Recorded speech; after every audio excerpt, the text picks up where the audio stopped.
Ma'am, ஒரே ஒரு விஷயம். என்ன உங்களுக்கு வந்து ஒரு பிரசன்ட் குடுக்கணும் அப்படின்னு சொல்லிட்டு வந்து விஷால் சார் ஒரே அடம். ஓகேயா? இந்த பிரசன்ட் வந்து ஏஸ்தெட்டிக்கா இருக்கணுமா? ஸ்பெஷலா இருக்கணுமா? அண்ட் காஸ்ட்லியா இருக்கணுமா? உங்களுக்கு ரெலவென்ட்டாவும் இருந்து இது ரொம்ப காஸ்ட்லியா இருக்கணும். காஸ்ட்லியான பிரசன்ட் தான் நான் வந்து மீனா மேம்க்கு குடுப்பேன் அப்படின்னு சொல்லிட்டு வந்து ஒண்ணு அவரு வந்து அவர் கையால வந்து ஒண்ணு ரெடி பண்ணி வச்சிருக்காரு. அது என்னன்னு பார்த்துடலாமா? For this, I would obviously need Vishal sir onto the stage to present I Meena know what ma'am. it is, sir. இங்க ஆல்ரெடி அது இருக்கு. ஆனா இத பிரசன்ட் பண்றதுக்கு நீங்க வந்தே ஆகணும் சார். அதுதான் கரெக்ட்டா இருக்கும். யாரு குடுக்குறாங்க? நிக்கில் சார வந்து வெல்கம் பண்ணி இந்த பிரசன்ட்ட வந்து விஷால் சார் சார்பாக இந்த காஸ்ட்லி பிரசன்ட்ட வந்து நாங்க குடுக்க போறோம்.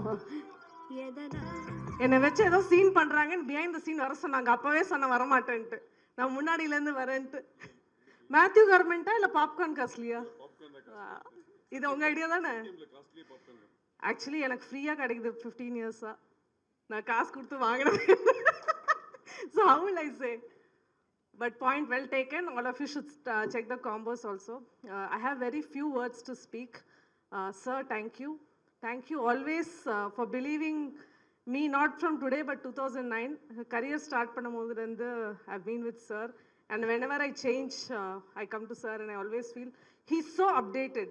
He will never have any, minus. He'll always plus about the person. He'll talk so positively. One thing which I really want to talk today to the people here is, it's an industry about glitz, glamour, movies, camera, action, but you also stand for others, for the discipline and issues which is going on, sir. And we spoke day before also. I'm super proud, and we are super proud to be a part of you. Thank you so much for having me here, sir. Thank you so much Meena ma'am and lovely associate விட்டே இருப்பாரு. விஷால் சாருக்கு ஒரு அண்ணன்னு சொல்லலாம். Put your hands together everybody for our very own Samudragani sir. But அதுக்கு முன்னாடி ஒரு AV பார்த்துட்டு வந்துடலாம். Director, actor Samudragani அவர்கள்.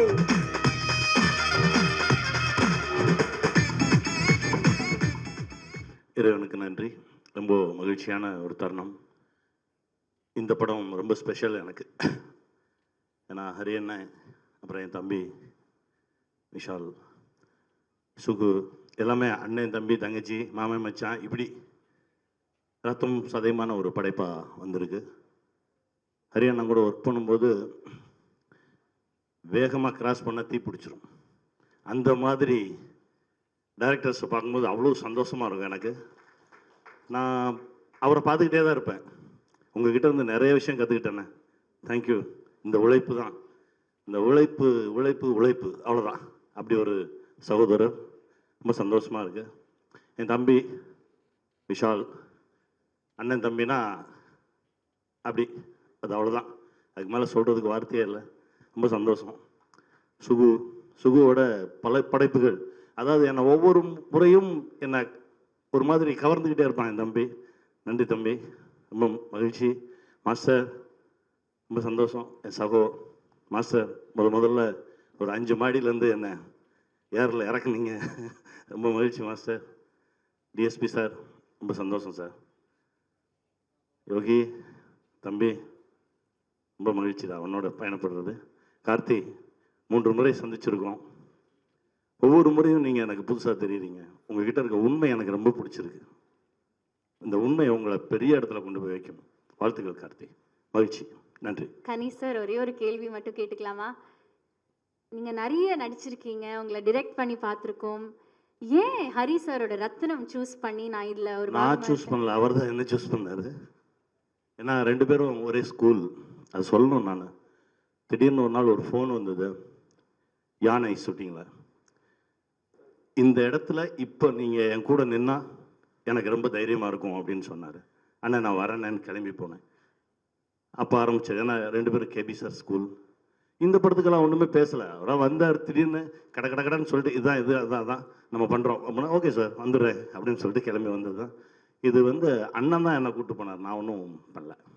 Sir, acting with Vishal sir ஒரு டிரெக்டிங் விஷால் சார், அடுத்ததா என்னது? இல்லை, எதுவாக இருந்தாலும் தம்பி கூட இருந்தால் நான் சந்தோஷமாக தான் இருப்பேன். அது எங்கள் பயணம் வேற. அது இப்போ வேற ஒரு வேலை நடந்துட்டுருக்கு. அதை நடத்திட்டோம்னா நானும் தம்பியும் ஒரு பெரிய ஒரு உச்சத்தை தொட்டதாக உணர்வேன். அது நடக்கும் நம்புகிறேன். நன்றி சார், தேங்க்யூ ஸோ நன்றி. மச். நன்றி. ஏப்ரல் 26ஆம் தேதி will see the magic on screen. கண்டிப்பாக பெரிய மேஜிக் நடக்கும் இந்த படம். அதாவது ஒரு செகண்ட் கீழே ஏதாவது திரும்பி பார்த்துட்டிங்கன்னா வேற ஒன்று நடந்துடும் திரையில். அதனால் 2.25 மணி நேரமும் ஸ்க்ரீனில் தான் கண்ணு வச்சுருக்கணும். அப்படி இருக்கும் படம், பாருங்கள். எல்லாருக்கும் வணக்கம். எல்லோரும் நிறையா பேசிட்டாங்க, அதனால் கொஞ்சம் கம்மியாக பேசலாம்னு நினைக்கிறேன். முதல்ல வந்து இது வந்து ஒரு என்ன, இது ஒருத்தரை பாராட்டுற மேடையாக ஆகக்கூடாதுன்னு ரொம்ப ஸ்ட்ரிக்டாக சொல்லியிருந்தேன். ஆனால் நிக்கில் வந்து ஏதோ பண்ணி விட்டார். அதனால் நான் வந்து இப்போ படத்தை பற்றி மட்டும் பேசுகிறேன். 17வது படம், விஷால் கூட 3வது படம். 2 படம் ஏற்கனவே நல்லா அமைஞ்சுது. ஸோ விஷால்கிட்ட ஒரு சின்ன ஒரு நாட் சொன்னேன், ரொம்ப பிடிச்சது. உடனே டக்குன்னு ப்ரொடியூசர் கார்த்திக் சாரை அறிமுகப்படுத்தி விட்டார். கார்த்திக் சாரே வந்து அவரை பேசும்போதே ரொம்ப ஒரு நல்ல மனுஷனாக தெரிஞ்சார். அதோடு எனக்கு அவர்கிட்ட ஒரு கிக்கு, அந்த கம்பெனியில் ஒரு கார்த்திக் சுப்ராஜ்னு ஒரு டைரக்டர் இருக்கார். ஒரு டைரக்டருக்கு கீழே போய் ஒரு அந்த கன்சர்னில் போய் ஒர்க் பண்ணுறன்ற கிக்கு எனக்கு ரொம்ப இருந்துச்சு. ஸோ வெரி ஹாப்பி அந்த கம்பெனியில் ஒர்க் பண்ணுறது. விஷால் கூட 3வது படம். ஸோ இந்த படம் வந்து எப்படி இருக்கணும்னு ஒரு ஐடியா பண்ணும்போது ஒரு கதை இருந்துச்சு. அந்த கதை வந்து ஒரு ஏற்கனவே அதில் ஒரு சேசியாக ஒரு கதையாக இருந்துச்சு. ரொம்ப ஒரு கதைக்குள்ளே வந்து அவுட்லைனே ஒரு ஸ்பீடாக இருந்துச்சு.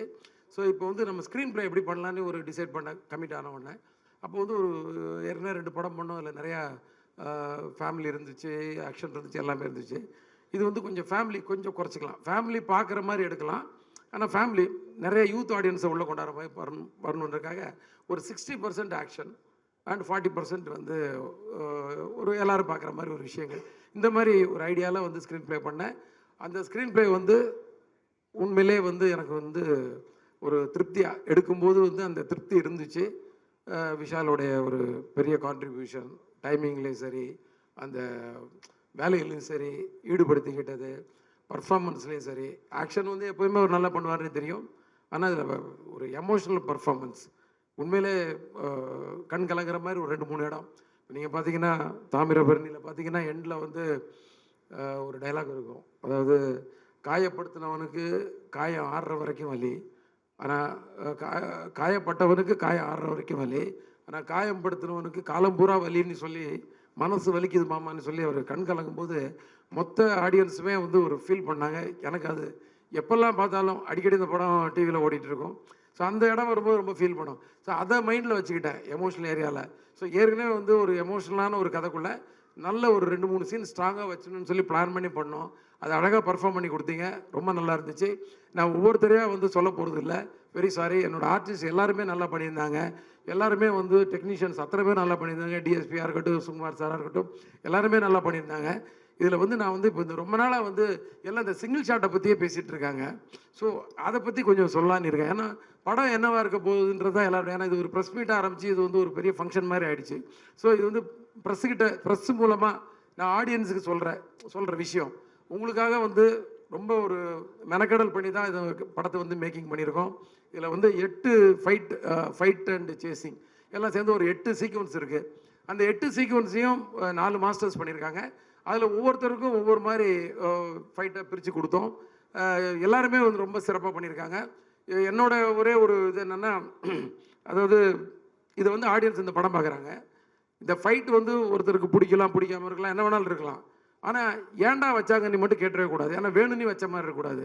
ஏன்னா நான் ஆடியன்ஸை மதித்து ஸ்க்ரீன் ப்ளே பண்ணுற ஆள். நான் கொஞ்சம் யதார்த்தம் கொஞ்சம் மிஸ் ஆகலாம், ஃபைட்டு ஒரு 10 அடி போய் விழலாம். அப்போ கூட மாஸ்டர்கிட்ட சொல்லுவேன், மாஸ்டர் 10 அடி வேணாம், ஒரு 8 அடி வச்சுக்கோங்க, ஒரு 6 அடி ஆகிட்டு வேணாம், ஒரு 4 அடி ஆக்கிக்கோங்க. ஏன்னா நான் மிதிச்சா 2 அடி போய் விழுந்தானா, ஹீரோ மிதிச்சா ஒரு 6 அடி போட்டோம், 12 அடி வேணாம், இப்படிலாம் வந்து சொல்லுவேன் நான். ஸோ நான் ஆடியன்ஸை மதிக்கணும்னு நினைக்கிற ஆள். அப்புறம் நீங்களும் நிறைய கேள்வி என்னடா இன்னும் பறக்க விட்டுட்ருக்கீங்கன்னு சொல்லி கமெண்ட் அடிப்பீங்க. ஸோ அதெல்லாம் பார்க்குறாள். ஆனால் அதனால் நான் வந்து இதில் வந்து கொஞ்சம் யதார்த்தம் மிஸ் ஆகாமல் பண்ணியிருக்கேன். அதனால் நிச்சயமாக வந்து ஆடியன்ஸ் வந்து கண்டிப்பாக வந்து ஏன்டா அந்த ஃபைட் வச்சிங்கன்னு கேட்க மாட்டாங்க. நான் ஒவ்வொரு ஃபைட்லேயும் வந்து ஒவ்வொரு ஒரு கண்டென்ட் வச்சுருக்கோம். அதாவது தேவை. நம்ம வீட்டு முன்னாடி சும்மா சொல்கிறேன், ஒரு அடித்தடி யாரோ ஒருத்தர் சொல்கிறாங்க, என்ன பயங்கர ஆக்ஷனாக இருக்குது. நம்ம வீட்டு முன்னாடி ஒரு 10 பேர் வந்து நிற்கிறான் நம்மளை அடிக்கிறதுக்கு. நம்ம என்ன பண்ணுவோம்? கொஞ்ச நேரம் பொறுமையாக இருப்போம், போலீஸ் ஃபோன் பண்ணுவோம். எதுவும் வரல, அவங்க பூட்டை உடைக்க போகிறாங்கன்னா உள்ளேருந்து அருவாமனை, உலக்க, உரல் எல்லாத்தையும் எடுத்துக்கிட்டு நம்ம தயாராகி அடிப்போம். இந்த மாதிரி ஒரு மூடில் தான் அவர் படம் முழுதும் அட்டன் பண்ணியிருக்காரு. அதாவது ஒரு பிரச்சனை அதை எப்படியாவது ஃபேஸ் பண்ணி ஆகணுன்ற கோணத்தில் எல்லாம் விரட்டி விரட்டி அடிச்சிருக்காரு, துரத்தி வெட்டியிருக்காரு, கதற போட்டு என்னென்னமோ பண்ணியிருக்கிறாரு எல்லாரையும். ஏன்னா அந்த மாதிரி படமே வந்து கதையை வந்து பரபரப்புன்னு நீங்கள் டீசரில் பார்த்துருப்பீங்களா, ஒரு சின்ன ஒரு பரபரப்பு இருந்துச்சு. ஆனால் அந்த பரபரப்பு படத்தில் இருந்துக்கிட்டே இருக்கும். ஆனால் நான் ஒரே ஒரு தப்பு மட்டும் பண்ணல, என்னென்னா ஃபாஸ்ட்டாக கட் பண்ணுறன்ற சொல்கிற ஒரு பிளேமிங் இருந்துச்சு. அது வந்து ஒரு 10 வருஷம் முன்னாடி எல்லாம் ரசித்தாங்க. இப்போ வந்து நான் கொஞ்சம் லோக்கலில் எல்லா ஏரியாலையும் போய் ஒரு டீ கடை வரைக்கும் போய், இல்லை ஒரு ஆட்டோ டிரைவர் வரைக்கும் போய் எல்லார்ட்டையும் வந்து ஒரு ஐடியாலாம் கேட்பேன் நான், எப்படி இருந்துச்சு, என்ன மைனஸு. ஏன்னா நம்ம ஓடின படம் ஓடாத படம் எல்லாமே எடுத்திருக்கோம். ஸோ ஓடாத படத்தில் இல்லை ஏதோ ஒரு விஷயம் எப்படி பிடிக்குதா பிடிக்கலாங்கும் போது ஃபாஸ்ட்டாக கட் பண்ணுறீங்க சார், அது வந்து இப்போ கொஞ்சம் எங்களுக்கு இன்ட்ரெஸ்ட்டாக இல்லை அப்படிங்கும்போது, சரி அப்போ எப்படி படத்தை ஃபாஸ்ட் பண்ணும்போது இந்த ஸ்க்ரீன் ப்ளே வந்து ஃபாஸ்ட் பண்ணிட்டேன். செம்ம பேஸில் இருக்கும் ஸ்க்ரீன் ப்ளே. அதில் ஒரு முக்கியமான சீக்வன்ஸ் தான் இந்த சிங்கிள் ஷாட் ஃபைட்டு. அதை பற்றி தேவி சார் தான் அதுக்கு முதல் ரசிகன்னு நினைக்கிறேன். ஏன்னா முதல்ல வந்து எடிட்டர் பார்த்து கட் பண்ணி அவர்கிட்ட தான் ஃபஸ்ட்டு காட்டினேன். பார்த்த உடனே அவர் வந்து ரொம்ப மெஸ்மரைஸ் ஆகிட்டார். சரி அப்போ நம்ம ஏதோ கொஞ்சம் வேலை செஞ்சுருக்கோம் போல இருக்குன்னு. என்னென்னா இந்த சிங்கிள் ஷாட் வந்து எதுக்காக எடுத்தேன்னா வேணும்னு எடுக்கலை, கண்டிப்பாக சிங்கிள் ஷாட்டில் எடுக்கணும்னு முதல்லலாம் தோணலை. அந்த ஸ்க்ரீன் ப்ளே பண்ணி ஒவ்வொரு ஃபைட்டும் ஒவ்வொரு மாதிரி எடுத்துகிட்டு வரணும்போது இது வந்து ஒரு சீன் ஒன்று ஆரம்பித்து அந்த சீன் வந்து அப்படியே ஃபைட்டாக கன்வெர்ட் ஆகி அந்த ஃபைட்டு சேசிங்காக மாறி அதில் 3 வண்டி பிளாஸ்ட் ஆகி 4வது வண்டி துரத்திட்டு வரும்போது இந்த ஹீரோவும் ஹீரோயின் போகிற அந்த வண்டி வந்து ஒரு ஃபாரஸ்ட்குள்ளே போய் அது வந்து டிஸப்பியர் ஆகும்போது அந்த கடைசியாக துரத்திட்டு அந்த வண்டி கூட அந்த ஃப்ரேமில் போயிட்டுருக்கணும். இது எல்லாமே சிங்கிள் ஷாட்டாக இருக்கணும் அப்படின்னு டிசைட் பண்ணோம். அதை எப்படி எடுத்துன்றதை மட்டும் இப்போ ஒன்று சொல்கிறேன். எடுத்தோடனே ஹீரோ ஒரு ஜீப்பில் வந்துட்டு இருப்பார், ஹீரோயின் வந்து ஒரு பஸ்ஸுக்குள்ளே இருப்பாங்க. ஆனால் ஒரே கேமராமேன் கையில் கேமராமேன் ஜீப்பில் ஒரு பொசிஷனில் இருப்பார், டைரக்டர் ஜீப்பில் ஒரு இடத்துல ஒளிஞ்சு உட்காந்துட்டு இருப்பார். வண்டி போயிட்டுருக்கு, ஹைவேஸில் போயிட்டுருக்கு, 3.5 கிலோமீட்டர் ஸ்ட்ரெச்சு, 5 நிமிஷம் ஷாட்டு. இப்போ கிளம்பி போயிட்டே இருக்குது. இப்போ கேமரா பேன் ஆகுது, ஹீரோ இருக்கார், வண்டி முதல்ல காட்டுற ஒரு பஸ்ஸு தூரத்தில் போயிட்டுருக்கு, இந்த பக்கம் பேன் பண்ண ஹீரோ இருக்கார். ஹீரோ வந்து அந்த பஸ்ஸை வந்து ஹார்ன் அடித்து வண்டியை நிறுத்துன்றாரு, அந்த டிரைவர் நிறுத்த மாட்டேங்கிறான். நிறுத்தியானு திருப்பி கம்பல் பண்ணுறாரு, நிறுத்த மாட்டேங்கிறான். உடனே போய் கிராஸ் கட் அடிக்கிறாரு. கிராஸ் கட் அடித்த உடனே அந்த பஸ்ஸு பின்னாடி பிரேக் அடிக்குது. இப்போது கேமராமேன் கையில் இருந்து கேமராமேன் அசிஸ்டன்ட் கிட்ட கேமரா மாறுது, அவர் அதை எடுத்துகிட்டு வெளியே போயிட்டு இருக்காரு. இவர் கீழே இருந்து இறங்கி வராரு. இப்போ கேமராமேன் கையிலுக்கு கிட்ட வருது, கேமராமேன் அந்த கேமரா கையில் வாங்குறாரு. இப்போ டைரக்டர் ஓடி போய் இன்னொரு வண்டியில் போய் மாஸ்டர் கூட போய் இருக்கிறாரு. அங்கேருந்து அவர் மாஸ்டர் கிட்ட இருந்து அங்கேருந்து மைக்கில் இருந்து கமெண்ட்ஸ் கொடுக்குறாரு. இப்போ இவர் நடந்து போகிறாரு. அந்த கொஞ்சம் ஃபாஸ்ட்டாக பேசணும்னு நினைக்கிறேன், ஆனால் வரமாட்டேங்குது. இதோட ஃபாஸ்ட்டாக பேச முடியாதோ? ஸோ பஸ்ஸுக்கிட்ட போகிறாரு, போய் வந்து அந்த படியில் ஏறுறாரு. ஸோ காம்போசிஷன் வைஸ் லோவாக இருக்கக்கூடாதுன்றக்காக ஒரு செட்டர் ஸ்டெண்ட் வந்து அங்கே வந்து ஒரு ஸ்டூலை கொண்டு வந்து போடுறாரு. அது மேலே கேமராமேன் ஏறி சின்ன கரெக்ட் காம்போசிஷனில் வைக்கிறாரு. அங்கே ஒரு சீன் ஒன்று போகுது. கடைசியாக அவங்கள கன்வின்ஸ் பண்ணி கூட்டிகிட்டு கீழே இறங்கி வராரு. இறங்கி வந்து இங்கே வந்து திரும்பி பார்த்தாச்சுன்னா ஹைவேஸில் ஆப்போசிட் ட்ராக்கில் 2 வண்டி வருது. அது வில்லன் குரூப் ட்ராக்கு. ஒரு 15 ஃபைட்டர்ஸ் வராங்க. இப்போ இறங்கி ஓடி போய் வண்டியில் போய் ஏறுறாங்க. வண்டியில் போய் ஏறினோடனே அதுக்குள்ளே அந்த ஜீப் வந்து பக்கத்தில் நிற்குது. 15 ஃபைட்டர்ஸ் இறங்குறாங்க. இறங்கி ஃபைட் ஆரம்பிக்குது. ஒவ்வொருத்தனையும் அடிக்கிறார். எடுத்தவன ஒருத்தனை பிடிச்சி வச்சு நெஞ்சில் கத்தி எடுத்து குத்தி மற்றவனெல்லாம் த்ரில்ஃபுல்லாக பார்த்து ஒவ்வொருத்தனையும் எட்டி உதைக்கிறாரு, மிதிக்கிறாரு, குத்துறாரு, அடிக்கிறாரு. ஆனால் எட்டி உதைக்கும் போது அவன் பறந்து போனோம். என்னென்னா ஒரு ஃபைட்டர் அடித்ததுக்கப்புறம் அப்படி திரும்பி கேமரா அப்படி திரும்பி வரும்போது எல்லாமே சிங்கிள் ஷாட். கேமரா திரும்பி வர்றதுக்குள்ளே அவர் வந்து அந்த ரோப் எடுத்து ஊக்க மாட்டிக்கிட்டு ரெடியாக இருக்கணும். அந்த ஃபைட்டரை மிதிக்கும் போது ஃபைட்டர் மாஸ்டர் அசிஸ்டன்ட் வந்து கரெக்டாக இழுக்கணும். மாஸ்டர் அந்த கமெண்ட் வந்து இன்னொரு வேனில் உட்காந்து கொடுக்கணும். இந்த மாதிரி டார்கெட்.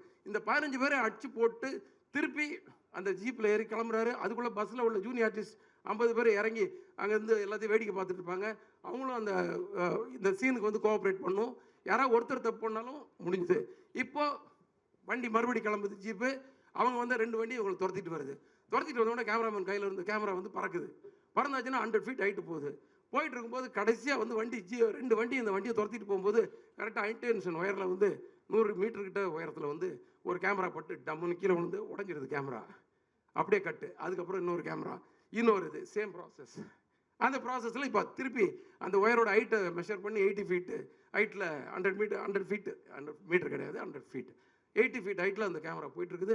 அங்கே போயாச்சுன்னா 2 வண்டி துரத்திட்டு போகுது. ஆப்போசிட்டில் 2 வண்டி வருது. இந்த வண்டியை மறிக்குது. இந்த வண்டியை மறித்த உடனே நின்று அங்கே வந்து வண்டி முன்ன பின்ன போகுது. இந்த வண்டி குறுக்க வருது. அந்த வண்டி ஒன்று இடிக்குது. அங்கே இருக்க ஃபைட்டர்ஸ் ஜிம்பாய்ஸ் எல்லாம் மேலே ஏறி இந்த வண்டி மேலே வந்து வெட்ட வராங்க, குத்த வராங்க, டம் விட்டு கண்ணாடி உடைக்கிறாங்க, எல்லாம் பண்ணுறாங்க. அது மீறி அடிச்சு தூக்கிட்டு இந்த வண்டி கிளம்புது. இது கிளம்புறதுக்கு முன்னாடி கேமரா மேலே இருந்து கேமரா கீழே வருது. கேமராமேன் எப்படி கையில் பிடிச்சாருன்னு தெரியல, பிடிச்சிட்டு அங்கேயும் இங்கேயும் ஓடுறாரு, சுற்றி சுற்றி சுற்றி ஓடுறாரு. கடைசியில் அந்த ஜீப்புக்குள்ளே போய் உட்காந்துக்கிறாரு. ஜீப்புக்குள்ளே போய் உட்கார்ந்த உடனே வண்டி கிளம்புது. கிளம்பி பேன் பண்ணால் பின்னாடி 4 வண்டி துரத்துது.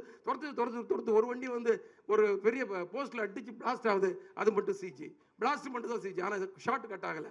அதுக்கடுத்தது ஒன்று வந்து டாப்பில் உள்ளே போய் ஒரு காவாயில் போய் விழுது, ஒரு பிரிட்ஜுக்குள்ளே போய் விழுது. அந்த விழுறது மட்டும் சிஜி. அதுக்கு அடுத்தது ஒன்று வந்து சென்டர் ஆஃப் த மீடியில் வந்து அடித்து நொறுங்கி அந்த வண்டி தீ பிடிக்குது. இதை தாண்டி அவர் எஸ்கேப் ஆகி போய் ஒரு ஃபாரஸ்ட்குள்ளே போகிறாரு. இந்த 3.5 கிலோமீட்டரும் எங்களுக்கு கண்ட்ரோலில் வந்து அந்த ரோடு கிடச்சிது. எல்லா டெக்னீஷியனோட சப்போர்ட் கிடச்சிது. விஷாலுடைய அந்த டெடிகேஷன் இருந்துச்சு, ப்ரொடியூசரோட சப்போர்ட் எல்லாம்.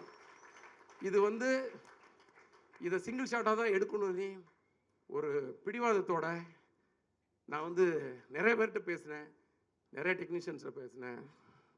நிறைய பேர் ஸ்டிச் பண்ணிடலான்னாங்க, முடியாதுண்ணே. சில பேர் வந்து ரொம்ப ராவாக இருக்கும் சார், நாங்கள் ராவாக தான் சார் வேணும், ஆடியன்ஸ் ரொம்ப ராவாக தான் ரசிக்கிறாங்க இப்போது. அதுக்கு நமக்கு வெற்றிமாறன், ரஞ்சித் அவங்கெல்லாம் வந்து சில விஷயங்களை ராவாக கொடுக்குறத பார்க்கும்போது நிறைய படங்கள் பார்த்து நம்ம கற்றுக்கிறது தானே சார். அதுக்கெல்லாம் எனக்கு நல்ல இது இருக்குது. அதுக்கு ஒரு அடையாளங்களுக்கு எனக்கு டேரக்டர்ஸ் இருக்கிறாங்க. நீங்கள் ஒரு ராவாக ஒரு கண்டென்ட் கொடுத்தா நம்ம படமே கமர்ஷியல் படம் தான் இருந்தாலும் ஒரு கண்டென்ட் இப்படி கொடுக்கலான்னு எல்லார்ட்டையும் போராடி கடைசியில் எனக்கு கண்ணல் கண்ணன் மாஸ்டர் கிடைச்சாரு. நிறைய பேருக்கு அவர் சொன்ன உடனே சார் என்ன வேணாலும் பண்ணிடலாம் வாங்க சார், மாஸ்டர் அந்த ஃபைட்டை மட்டும் கம்போஸ் பண்ணி கொடுத்துருங்க, அடித்து முன்ன பின்ன நான் வச்சுருக்கேன், நீங்கள் உங்கள்கிட்ட சொல்கிறேன் நீங்கள் எடுத்துருங்க மாஸ்டர். ஸோ அவர் வந்து அது பண்ணிட்டாரு. ஸோ மனவலியோடு தான் அந்த வேலைக்கே போனேன் நான். ஏன்னா இது முடிஞ்சிருமா முடியாதான்னு சொல்லி திருப்பதியில் அது ஷூட் பண்ணோம். அப்படியே மலையை பார்த்து அப்படியே நின்றுட்டு இருந்தேன். நைட்டு 10:30 மணிக்கு அந்த லொக்கேஷனை பார்த்தேன். வண்டியிலே வந்து ஸ்பீடாமீட்டரை பார்த்து மெஷர் பண்ணோம். 3.5 kilometre divided by 7 sequence 50 every 500 metres ஒரு சீக்வன்ஸு. ஸோ இப்படி ஒரு கணக்கெல்லாம் போட்டுட்டு நைட்டு முடிச்சு காலையில் போனோம். விஷால் வந்தார், கடகடன்னு பிளான் பண்ணோம். ஒரு நாள் ஃபுல்லாக ரிஹர்சல். 2வது நாள் மத்தியானம் 3 மணிக்கு ஒரு டேக்கு, 5 மணிக்கு அடுத்த டேக்கில் வந்து ஓகே ஆகிடுச்சு. ஸோ ஓகே ஆனதுக்கப்புறம் தான் வந்து அந்த மன வலியும் அந்த பெயினும் வந்து போச்சு. ஏன்னா நம்ம நினச்சதை சாதிச்சிட்டோம் அப்படின்ற மாதிரி. ஸோ இதை நான் எதுக்கு இவ்வளோ டீட்டெயிலாக சொன்ன, கொஞ்சம் டைம் கூட நிறைய எடுத்துருப்பேன்னா, இந்த மாதிரி ஒரு விஷயம் இல்லை, படத்தில் எல்லா விஷயத்துலையும் ஆடியன்ஸை மதித்து நாங்கள் நிறையா வேலைகள் செஞ்சுருக்கோம். அது வந்து நிச்சயமாக உங்களை வந்து சந்தோஷப்படுத்தும், திருப்திப்படுத்தும்னு நினைக்கிறேன். வேறு எதுவும் நான் பேச விரும்பலை. நீங்கள் படத்தை பாருங்கள், ப்ரெஸ் வந்து சப்போர்ட் பண்ணுங்கள். ஆடியன்ஸுக்கு கண்டிப்பாக பிடிக்கிற மாதிரி நிறைய விஷயங்கள் இருக்குது. ஒரு சின்ன பெயினோடு வருவீங்க, கண்டிப்பாக வலி, ஒரு எமோஷனலாக வெளில வருவீங்க படம் பார்த்துட்டு. நம்பிக்கை இருக்குது. நன்றி. Thank you so much sir. On செட்டில் இருக்கிற டிரெக்டர் ஹரி சாரை வந்து இன்னைக்கு ஸ்டேஜில் நம்ம பார்த்துட்டோம் சார். ஸ்ரீ சிரி சாய் சினிமாஸ்லேருந்து மிஸ்டர் சதீஷ் சார் இங்கே வந்திருக்காரு. Sir what you have to say? தெலுங்கில் நீங்கள் தான் ரிலீஸ் பண்ணுறீங்க sir, so please can we have some? Good evening all. I'm very happy for part of this movie. I'm going to release in Telugu, and we plan to equal to Tamil Telugu also. We more than 500 years we are planning in big release, and so this movie last 2 months I changing and I take this movie. I know this movie is going to big hit, and it's very happy. Vishal sir, very thank you. And Devi sir, I love your music. Thank you sir, thank you. Thank you so much sir, all the very best. Sri Siri Sai cinemas நன்றி உங்கள் சப்போர்ட்டுக்கு. Satish sir ரொம்ப நன்றி. யோகி பாபு சாரை மேடைக்கு welcome பண்ணிடலாம். Sir இன்னைக்கு வந்ததுக்கு ரொம்ப நன்றி. Thank you for coming.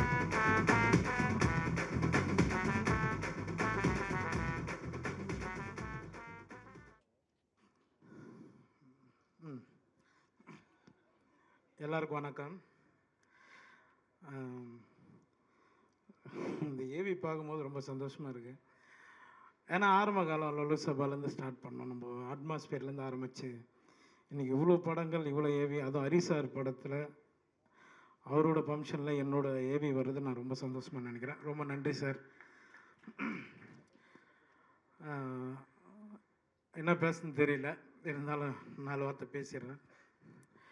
ஹரிசாரை பற்றி நான் சொல்லணுன்னா, அவரோட படங்கள் பற்றி நான் நிறைய ஒரு ஷூட்டிங் பாட்டில் வந்து யானை படம் அவர் கூட நடிக்கும்போது அப்போ அவர்கிட்ட நிறைய விஷயங்கள் கேட்பேன். நான் ஒரு படம் பற்றி அவர்கிட்ட கேட்டே இருப்பேன். சார் இந்த படம் 6 சாமி, அப்புறம் நிறைய படம் சிங்கம், இந்த படத்தை பற்றிலாம் நான் கேட்டு வந்துகிட்டே இருப்பேன். இது எப்படி சார் பண்ணீங்க, இது எப்படி சார் பண்ணீங்க? ஒவ்வொரு படத்துக்கும் ஒவ்வொரு டெவலப்மெண்ட்டாக தான் இருக்கும். அப்போ அவர்கிட்ட நான் கேட்டேன், சார் இப்போ லாஸ்ட்டாக நம்ம இதுவெல்லாம் வந்திருக்கிறோம், ரத்தனம் படம் எல்லாம் வந்திருக்கோம், எப்படி சார் அப்படின்னு அதுக்கு ஒரே வார்த்தை சொன்னார், யோகி எப்பவுமே உழைப்பு தாண்டா இங்கே ஜெயிக்கும் அப்படின்னாரு. சார் அது சினிமாவில் இங்கே இவ்வளோ வருஷம் இல்லை சார், இன்னும் பல பல ஆண்டுகள் நல்லா இருக்கணும், நிறைய படங்கள் நீங்கள் பண்ணிகிட்டே இருக்கணும் சார், எங்களை மாதிரி ஆட்களெல்லாம் நீங்கள் உருவாக்கிட்டே இருக்கணும் சார். ரொம்ப நன்றி. அடுத்து விஷால் சார், ரொம்ப வருஷமாக பட்டத்து யானை படத்துலேருந்து அவரோட நான் ட்ராவல் பண்ணிகிட்ருக்கேன். அன்னையிலேருந்து இன்னை வரைக்குமே மாறாமல் ஒரு ஹீரோ யாருன்னா அவர் தான் நான் பார்த்துட்ருக்கேன். விஷால் சாருக்கு நான் ரொம்ப நன்றி தெரிவிச்சுக்கிறேன். தேவிஸ்ரீ பிரசாத் சார், ஒரு ஒரு அவார்ட் ஃபங்க்ஷனில் வந்து அவர் வந்து ஒரு அவார்டு கொடுக்க வர்றாரு எனக்கு ஹைதராபாத்தில். அப்போ வந்து அவார்டு கொடுத்துட்டு கம்மிட்டு போயிடலாம். ஆனால் அங்கே வந்து அத்தனை ஸ்டேட் மக்கள் இருக்கும்போது எல்லோரும் முன்னாடியும் வந்து மண்டேலா படத்தை வந்து அவர் ப்ரொமோட் பண்ணார். என்ன சொன்னார்னா, இந்த படத்தை எல்லோரும் பாருங்கள், அவ்வளோ நல்லா பண்ணியிருக்காருன்னு. அதுக்கு நான் ரொம்ப நன்றி தெரிவிச்சுக்கிறேன் சார்.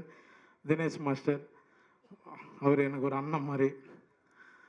என்னை அதிகமாக சினிமாவில் ஏன் ஆட மாட்டேன்னா, ஒரு முறை ஒரு பாட்டு பண்ணும்போது என்னால், நானும் ஹீரோ, ஒரு புது ஹீரோ தான், டான்ஸ் ஆடிட்டே இருக்கும்போது நாங்கள் மிஸ் பண்ணிகிட்டே இருக்கோம், நைட்டு ஷூட் அது. அப்போ ஒரு டான்ஸர்ஸ் சொன்னாங்க, ஒரு அம்மா, ஒரு லேடி, மாரெல்லாம் வலிக்குது, இவனுங்க ஆடி தொலைய மாட்டானுங்கன்னு அன்னியோடு விட்டுட்டேன். இதுதான் ரீசன். சில டான்ஸ் மாஸ்டருக்கு தெரியும், நான் சொல்லியிருக்கேன், மற்றவங்கள நம்ம கஷ்டப்படுத்த வேணாம், நமக்கு என்ன தெரியுமோ அதை மட்டும் பண்ணால் போதும் அப்படின்ட்டு அதுலேருந்து ஒதுங்கிட்டேன். ரொம்ப நன்றி. கண்ணன் மாஸ்டர் சார், மாஸ்டர் பற்றி சொல்லணும்னா நிறைய படங்கள், எவ்வளோ ஆக்ஷன் பிளாக் பண்ணியிருக்காரு. இன்னும் நிறைய விஷயங்கள் அவரும் தமிழ் சினிமாவுக்கு நிறைய கொடுக்கணும். ரொம்ப நன்றி சார். சமுத்திரக்கனி என்ன,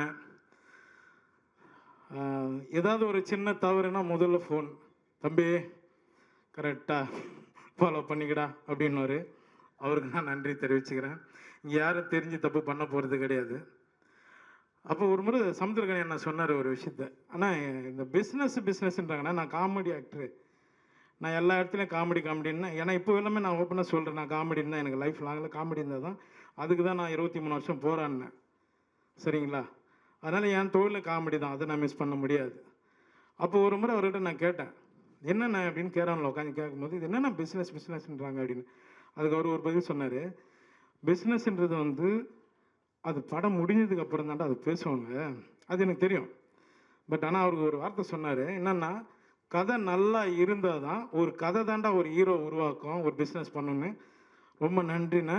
அதனால் நிறைய ப்ரொடியூசருங்களுக்கு நான் ஹெல்ப் பண்ணிகிட்ருக்கேன். நல்ல கதை வரும்போது என்னோடய பட்ஜெட்டை நான் கம்பெனி தான் நடிக்கிறேன். அதுக்கு நான் ரொம்ப நன்றி தெரிவிச்சுக்கிறேன். சமுத்திரக்கனி அண்ணனுக்கு ரொம்ப சந்தோஷம். கார்த்திக் ஸ்டோன் பெஞ்ச், அவரோட நான் ஒரு படம் பண்ண வேண்டியதாக இருந்தது, அவரோட ஸ்டோன் பெஞ்சில் அது மிஸ் ஆச்சு. திரும்பவும் சேர்ந்து பண்ணுவோம்னு நினைக்கிறேன். ரொம்ப நன்றி, எல்லாருக்கும் ரொம்ப நன்றி. Thank you. Thank you so much sir. Thank you, நன்றி. குஷ்டு வந்துடும்ல சார், மைக் வாங்கிக்கோங்கிறது தான் என்னோட ஒரு வேண்டுகோள். தேங்க்யூ. Thank you sir.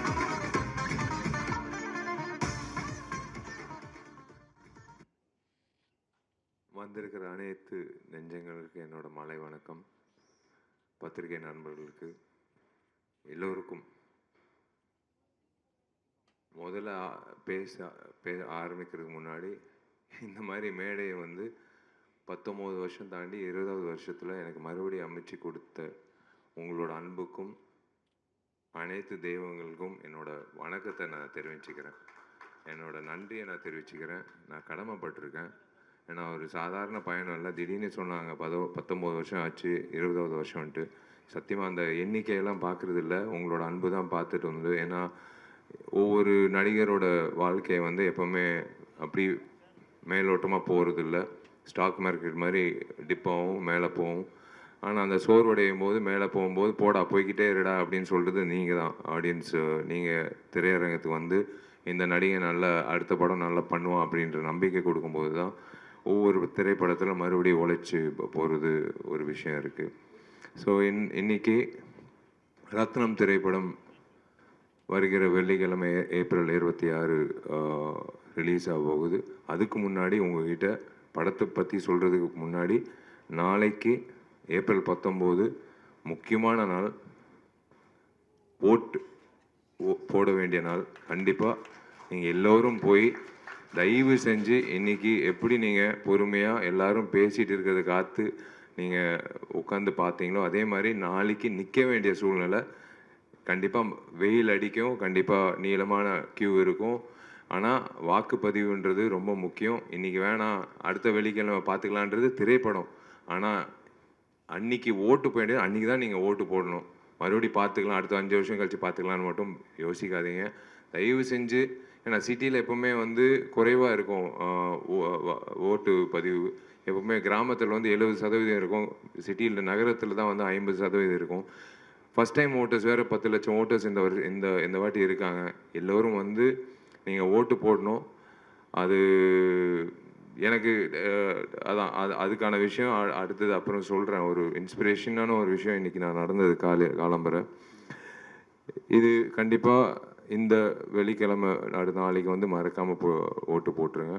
அதே மாதிரி அடுத்த வெள்ளிக்கிழமை சம்மர் ஹாலிடேஸ் தொடங்குது. 26ஆம் தேதி ரத்னம் திரைப்படம் வரப்போகுது. இந்த பயணம், இந்த திரைப்படம் ரத்னம் ஏன் அப்படின்றது எல்லாரும் கேட்பாங்க. எனக்கு மார்க் ஆண்டனி வந்து ஒரு மிகப்பெரிய ஒரு திருப்புமுனை கொடுத்தது. தனஞ்சயன் சார் சொன்ன மாதிரி ஒரு 100 கோடி கிளப் அப்படின்றது ஒரு ஹீரோவுக்கு வந்து எப்போவுமே ஒரு அந்தஸ்து கொடுக்குறது. இவன் அவ்வளோதான் எப்போவுமே சொல்கிறது தான். சினிமா துறையில் வந்து அதிகமாக வந்து இவன் இதுக்கு மேலே போக முடியாது, இது அவ்வளோதான். அதுக்கப்புறம் டக்குன்னு வந்து ஒரு இயக்குனரோட போகும்போது, ஏங்க இந்த நேரத்தில் இந்த இயக்குனரோட எதுக்குங்க நீங்கள் பண்ணுறீங்க, அந்த ஆதிக்கோட எதுக்குங்க பண்ணுறீங்க, ஏங்க எனக்கு கண்டென்ட் பிடிச்சிருக்கு, கண்டிப்பாக அந்த கண்டென்ட் வந்து எனக்கு நல்ல இல்லைங்க ரிஸ்க் எடுக்கிறீங்கன்னு. பரவாயில்ல, நல்ல கண்டென்ட்டுக்கு ரிஸ்க் எடுக்கிறது தப்பு கிடையாதுன்னு. ஆனால் நீங்கள் தான் வந்து முன் வரிசையில் வந்து நீங்கள் அவனோட டேட் வாங்க போகிறீங்க அடுத்து இந்த படம் ரிலீஸ் ஆகும் போதுன்னு சொன்னேன். அவங்க தான் ஆதிக்கு பின்னாடி வந்து இன்றைக்கி ஆதிக்கு ஒரு நல்ல ஃப்யூச்சர் கிடச்சிச்சு. அதுதான் எனக்கு ரொம்ப சந்தோஷம். என் தம்பிக்கு ஒரு நல்ல ஃப்யூச்சர் கிடச்சிச்சு மார்க் ஆண்டனியில். எனக்கு ஒரு நல்ல இவர் ஏதோ இந்த அண்ணன் சமுத்திரகண்டி அண்ணன் மாதிரி எனக்கு இன்னொரு அண்ணன் எஸ்ஜி சூர்யா கிடைச்சாரு, சுனில் அவர்கள் கிடைச்சாரு. அந்த மார்க் ஆண்டனி திரைப்படம் வந்து ஒரு மிகப்பெரிய வெற்றி அடைஞ்சது. அதுக்கப்புறம் எல்லாரும் வந்து ஆதிக்கு பின்னாடி சுத்த ஆரம்பிச்சிட்டாங்க டேட்டுக்காக. அதுக்கப்புறம் வந்து அதான் ஹரி சார் சொன்ன மாதிரி எப்போவுமே வந்து காது வச்சு எல்லாத்தையும் கேட்கணும். நல்லது கெட்டது எல்லாமே கேட்கணும். நம்ம கெட்டது நம்மளை பற்றி சொல்கிறாங்க கேட்கக்கூடாது, நம்ம அது நெகட்டிவாக சொல்லும்போது கேட்கக்கூடாது, அப்படி இல்லை. அவர் சொன்ன மாதிரி சுற்றிக்கிட்டே இருக்கணும். நம்மளை பற்றி என்ன சொல்கிறாங்க, நம்ம ஏதாவது திருத்திக்கணுமா, இப்போ இருக்க நடிகர்கள் என்னென்ன பண்ணிகிட்ருக்காங்க அப்படின்றது ஒரு பக்கம். பட் ஒரு விஷயம் வந்து எனக்கு வீட்லேயே ஒரு பெரிய ஒரு இம்சை. எங்கள் அம்மா ஒரு மிக தீவிரமான ஒரு ஹரி சாரோட ரசிகர். இது வந்து நாங்கள் எப்போவுமே இது எதுவுமோ தெரில, 8 வருஷம் கழிச்சு ஒவ்வொரு வாட்டி நாங்கள் சேர்ந்து வரோம். தாமிரபரணி, அதுக்கப்புறம் பூஜை, அதுக்கப்புறம் இப்போ ரத்னம். ஒவ்வொரு வாட்டி நான் ஒரு படப்பிடிப்பு போயிட்டு இருக்கும்போது 2 கேரக்டர் இருக்காங்க எங்கள் வீட்டில்.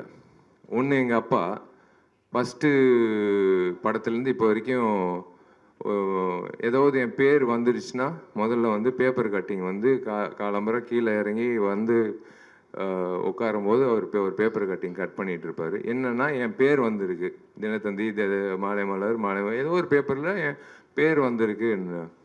அது வந்து விஷால் நடிக்கும் செல்லமே, விஷால் கலக்கும் சண்டைக்கோழி, விஷால் வந்து இந்த படத்தை தோல்வி அடைஞ்சார், அதெல்லாம் வந்து பேப்பர் கட்டிங்னா பரவாயில்ல.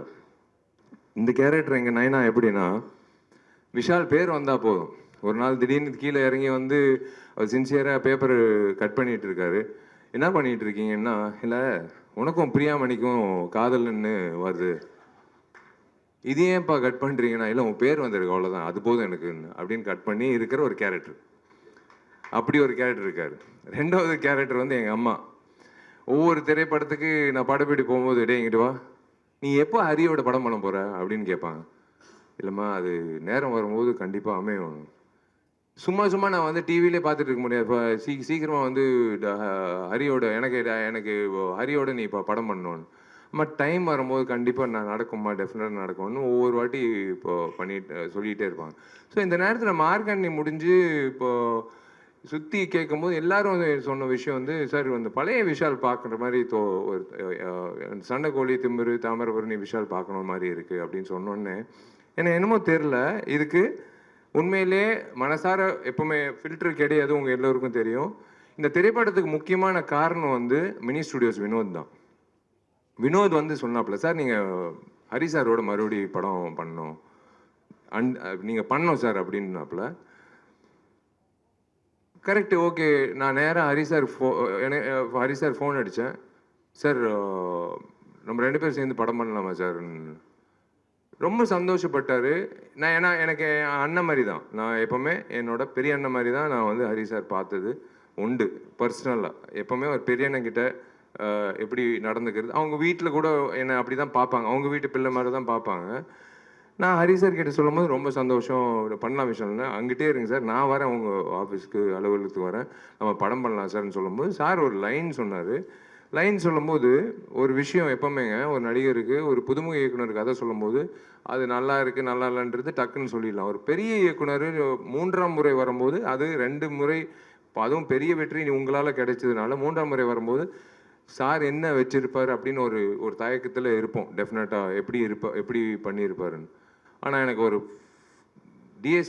தேவி சொன்ன மாதிரி, எல்லாரும் சொன்ன மாதிரி, சுகுமார் சொன்ன மாதிரி, சமுத்திரகன்யான் சொன்ன மாதிரி, எல்லாரும் அது எதிர்பார்க்காத ஒரு ட்விஸ்ட், ஒரு விஷயம் வச்சுருந்தாரு திரைக்கதையில். ஒரு 30 நிமிஷம் கழிச்சு நான் சத்தியமாக எதிர்பார்க்கல. அது கேட்ட உடனே வந்து எனக்கு டக்குன்னு ஹரி சார் சொன்னேன், சார் இது டெஃபினட்டாக வந்து எனக்கு பெரிய சந்தோஷம், கரெக்டான டைமில் நான் உங்ககிட்ட வந்துட்டேன். இது வேற ஒரு ஹீரோ பண்ணியிருந்தா கண்டிப்பாக நான் வருத்தப்பட்டிருப்பேன். எனக்கு கண்டிப்பாக அது பண்ணிடலாம் சார், கரெக்டாக பண்ணிடலாம் சார் அப்படின்னு சொல்லிட்டு கரெக்டாக கார்த்திக் ஸ்டோன் பெஞ்சுக்கு ஒரு படம் பண்ணலாம் பிரதர் அப்படின்னு அதுக்கு முன்னாடி நாங்கள் பேசிகிட்டு இருந்தோம். கரெக்டாக வந்து இல்லை கார்த்திக் இந்த படம் பண்ணிடலாம் அப்படின்னு சொல்லி அமைஞ்சுது. இதுதான் நானும் ஹரி சார் பயணம் தொடங்கணும், இதுக்கு ஒரு நல்ல ஒரு பிளாட்ஃபார்ம் வேணும். ஏன்னா இப்படி நின்று பேசிகிட்டு இருக்கும்போது நம்ம என்ன தான் நினைச்சாலும் ஒரு நல்ல ஒரு பிளாட்ஃபார்ம்ன்றது ஒரு நல்ல ஒரு தயாரிப்பாளர் தேவை. அப்படி வந்து எனக்கு ஒரு நல்ல தயாரிப்பாளர் வந்து கார்த்திக்கு கிடைச்சாப்புல. எனக்கு தெரியாது அப்போது டார்லிங் அலங்கார பாண்டியனோ இல்லை ஜி ஸ்டுடியோ அந்த டைமில் வந்து எனக்கு பேர்கள் தெரியாது. ஆனால் கார்த்திக்கு பண்ணலாம் அப்படின்னு சொல்லும்போது then I got to meet everyone and we started off and அந்த படம் தொடங்கிடுச்சு. எனக்கு தேவி இந்த படத்துக்கூட இசையமைக்கிறாருன்னு சொன்னோடனே அப்பா கடைசியாக என் டார்லிங் வந்து என்னோட சேர போகிறாப்புல அப்படின்னு சொல்லி தேவியும் வந்ததுக்கப்புறம் அடுத்தது வந்து கேஸ்டிங்னு சொல்லும்போது ஒவ்வொரு விஷயமா, பிரியாவோட ஃபஸ்ட் டைம் நான் நடிக்கிறேன், லவ்லி ஹியூமன் பீயிங். அண்ட் கண்டிப்பாக ஒரு விஷயம் நான் ஒன்று சொல்லிக்கிறேங்க ஹரி சார் பற்றி, இதுக்கு நீங்கள் கண்டிப்பாக நீங்கள் கை தட்டணும். ஹீரோவுக்கு முக்கியத்துவம் கொடுக்கறது எல்லா இயக்குனரும் கொடுப்பாங்க. ஆனால் ஒவ்வொரு படத்தில், அவர் படத்தில் பார்த்தீங்கன்னா ஏன் திரைப்படத்தில் ஒரு பெண்மணிக்கு வந்து முக்கியத்துவம் கொடுத்து அந்த பெண்மணியை வந்து தியேட்டர் விட்டு வெளில போகும்போது அவங்கள மனசில் வச்சுக்கிற அளவுக்கு அவர் எப்பவுமே ஒரு கதாபாத்திரம் வந்து உண்டாக்கி கொடுப்பார். அதுதான் ஒரு படத்தோட வெற்றி. ஹீரோ வந்தான், சண்டை போட்டான், லவ் பண்ணான், கல்யாணம் பண்ணிட்டான், முடிச்சு அதுக்கப்புறம் படம் முடிச்சு அப்படி இல்லை. அந்த கதாநாயகிக்கு என்ன கதாபாத்திரன்றது என் கேரியரில் நான் நிறைய படங்கள் பார்த்துருக்கேன். அவ்வளோ வலுவான ஒரு கதாபாத்திரம் ஒரு கதாநாயகிக்கு கிடைச்சிச்சுன்னா, அந்த கதாநாயகின்ட்டு இல்லை, அந்த பெண்மணிக்கு அந்த கேரக்டர் கிடைச்சிச்சுன்னா அது மிகப்பெரிய அளவில் பேசப்படும். இந்த நேரத்தில் வந்து சமுத்திரகனி அண்ணன் வராரு அப்படின்னு சொன்னோடனே எனக்கு சூப்பர், ஓகே அண்ணன், both are born to different mothers, அவ்வளோதான். என்னோட அண்ணன், என்ன வேணாலும் அவர்கிட்ட போய் பேசலாம், கட்டி பிடிச்சி அழுவலாம், சிரிக்கலாம், என்ன வேணாலும். ஏன்னா அவர் ஒரு விஷயம் சொன்னார் கேட்கும்போது, நானும் விஷாலும் ஒன்று பேசிகிட்டு இருக்கோம் அப்படின்றது. நாங்கள் சில விஷயங்கள் சில கதைகள் கேட்கும்போது மறந்துடுவோம். ஆனால் இத்தனை வருஷம் கழிச்சு ஒரு கதை வந்து நான் அண்ணனை விரட்டிகிட்டே இருக்கேன், ஒரு கதை அண்ணா இந்த படம் பண்ணலாம். ஏன்னா எனக்கு அந்த நேரத்தில் இவருக்கு ஏதாவது ஒரு அட்வான்ஸ் கொடுத்துடலான்னு சொல்லிட்டு என்னன்னு தெரியாமல் எனக்கு தெரியும் இப்போ 100 ரூபா கொடுத்தேன்னு நினைக்கிறேன். 1:30 மணிக்கு நைட்டு ஒரு கதை சொல்லும்போது பல வருஷம் ஆச்சு. அண்ணா வச்சுக்கோங்க, நான் யார் எந்த ஹீரோ நீங்கள் சந்திச்சிடாதீங்க, நான் தான் இந்த படம் பண்ணுறேன் அப்படின்னு சொல்லி நான் அதுக்காக தான் காத்துட்டு இருக்கேன்.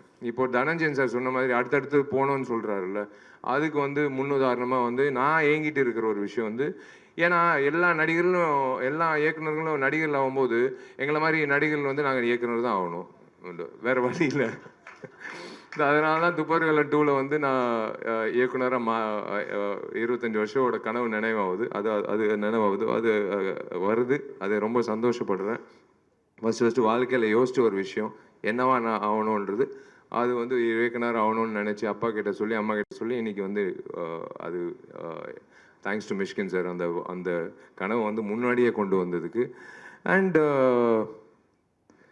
எனக்கு யோகி பாபு படத்தில் இருக்கார், ரொம்ப சந்தோஷம். ஆல்ரெடி அவரோட நடிச்சிருக்கேன்.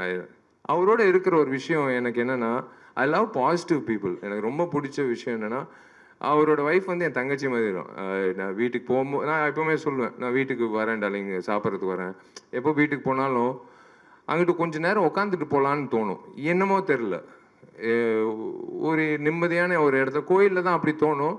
ஒரு நிம்மதியான ஒரு இடத்துல ஒரு உறவினர் வீட்டில் உட்காந்துட்டு போகிற மாதிரி இருக்கும் அந்த யோகி பாபு வீட்டுக்கு போகும்போதெல்லாம்.